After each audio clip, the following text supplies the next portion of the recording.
అబ్బా, ఎంత తాజా మరియు అందమైన గుడ్లు. అలా అంటూనే నోరు తెరిచి ఒక గుడ్డుని తినేసింది.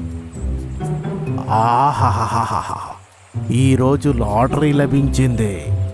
అలా అంటూ అది ఇంకో గుడ్డుని కూడా నోరు తెరిచి తినేసింది. ఈరోజు నాకు నిజంగానే మజా వచ్చింది. ఇప్పుడు నేను ప్రశాంతంగా వెళ్ళి నిద్రపోగలను. లేదా ఎవరైనా చూశారంటే ఉదయం వరకు ఎదురు చూడాలి. అది తన పుట్టు వైపుకి వెళ్ళి పడుకుంది. డక్ మరియు డ్రెక్ వాళ్ళ గుంపుతో సెలవు తీసుకుని అదే చోటుకి తిరిగొచ్చారు. వాళ్ళ గూడు ఖాళీగా చూసి షాక్ అయ్యారు. అరే, మన గుడ్లు ఎక్కడికి పోయాయి? మన గుంపులో ఉన్న వాళ్ళు మాత్రమే గుడ్లను చూసాయి. ఇక్కడి నుంచి వాటిని ఎవరు తీసుకెళ్లారు? అది విని డక్ ఏమో ఆలోచించి ఇలా అనింది, మనం దీన్ని పరిష్కరించాలంటే నాకు ఒక ఉపాయం దొరికింది, విను. అలా అని డక్ డ్రేక్ కి ఒక ఐడియా చెప్పింది. మరుసటి రోజు డ్రేక్ మళ్ళీ 2 గుడ్లు పెట్టింది.